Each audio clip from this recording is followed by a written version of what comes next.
Hey guys, Apollo here. Hope you're having a great day. Today I'm going to be talking about krill oil, one of my most recommended supplements. This is one of the few that I believe almost everyone should be taking. This is a pretty big statement, but I think it's justified. I'm going to be talking about omega fatty acids, the modern diet and the difference between krill oil and fish oil.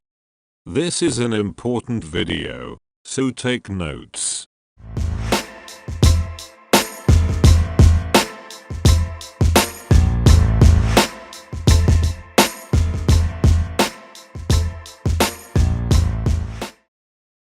We can't talk about krill oil without talking about omega fatty acids. Omega fatty acids may not be as eye-catching as omega watches, but getting them in order is much more important than a flashy watch ever will be. Fixing your omega-6 to 3 fatty acid ratio will pay massive dividends later down the line. Bad omega-6 to 3 ratios may be a huge part of why modern humans are so susceptible to chronic lifestyle diseases and is linked to earlier deaths. So, yeah, it's worth fixing. So, what are omega-3 and 6 fatty acids? They're both forms of fat which are considered essential fatty acids. This means that we can't produce them ourselves naturally and instead we can only get them from our diet. They both have different roles to play, and the ratio of the two types is important to how well the body functions. It is estimated that around 80% of us are deficient in omega-3 fatty acids, which is important because those with the highest omega-3 intake have a roughly 9% reduced all-cause mortality rate, so it's worth the attention. Omega-3 fatty acids aren't biologically active themselves, but are actually converted into signaling molecules.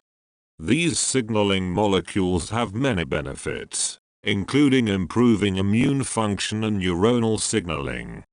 Enhanced neuronal signaling is something anyone looking to improve their performance will want.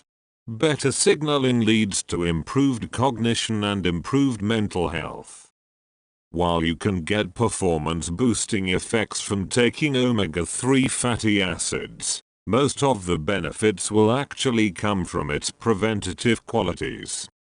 The most important health benefit of omega-3 fatty acids is its anti-inflammatory property. If you're not already aware, there are dozens of chronic health conditions linked with inflammation such as heart disease, arthritis, cancer and depression. Inflammation, especially long-term, is a major part of a lot of health problems. So having a molecule that reduces inflammation is super important to health. Good levels of omega-3 may help to prevent these diseases as well as Alzheimer's, diabetes, mental health disorders, vision problems and a poor blood lipid profile. The current situation. Back in hunter-gatherer days, it is estimated that most humans would have an omega-6 to 3 ratio of around 1, whereas modern Western diets led to a ratio of around 15 to 1. Clearly this is quite the difference and may be a big factor in the increasing cardiovascular deaths across the world as well as numerous other health problems. Although research can't say for sure that omega-6 is bad for us and that we should avoid it, we can be almost certain that we as a society are lacking omega-3 in our diet. The growing trend of vegetarianism and veganism also doesn't help this problem. Fish is the main source of omega-3 in our diets, so cutting them out can be problematic. I also don't think cutting out meat or dairy is good for you either, but that's a topic for another day. The solution. A couple general ideas about health will probably be appropriate at this point. First of all, supplements and nutrients will only give you any benefits if you are deficient. If you already have high levels of the nutrient, you won't get any benefits. You might even cause problems depending on what you are taking, as too much can often be harmful. The problem is that it is usually pretty hard to tell what your levels are like without getting blood work done. With omega-3 fatty acids, it's more straightforward. The vast majority of people are deficient. You're very unlikely to have too high levels unless you're already eating bucket loads of fish or fish oil supplements. There's also not much evidence suggesting any significant side effects from having too much. What this means is that if you don't want to pay to get your blood work done, increasing your omega-3 fatty acid levels is a good bet. The other general health rule is that eating whole foods is better than taking supplements. Whole foods are more well-rounded and therefore give you more nutrients.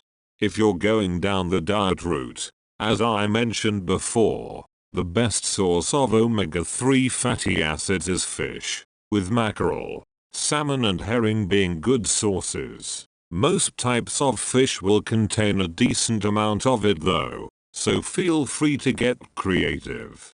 If you're not a huge fan of fish, just don't feel like eating it every day, or want to get even more omega-3, then there's always supplementing with fish oil, krill oil. When it comes to supplementing, you need to be aware that there are actually 3 different types of fats in omega-3. There is ALA, which is the most abundant form. It also happens to be the least useful. The important forms of fat are EPA and DHA. Many supplements claim to have a certain amount of fish oil, but will only have small amounts of DHA EPA. Avoid these supplements. You should also buy from a reliable brand. Cheap or unreliable brands may not contain the amounts that they say they do. Or the oil may be rancid, which is a sign of poor quality and is actually inflammatory, cancelling out the benefits of the oil. In terms of fish oil versus krill oil, there's not actually too much difference. I personally prefer krill oil because fish oil sits on the top of our stomach, rather than mixing in with the stomach content, making it a bit harder to absorb and also potentially causing stomach upsets. But good quality fish oil is still a great option. Anyway, that's it for this video. Drop a comment and let me know what you thought. And as always, like and subscribe. Peace.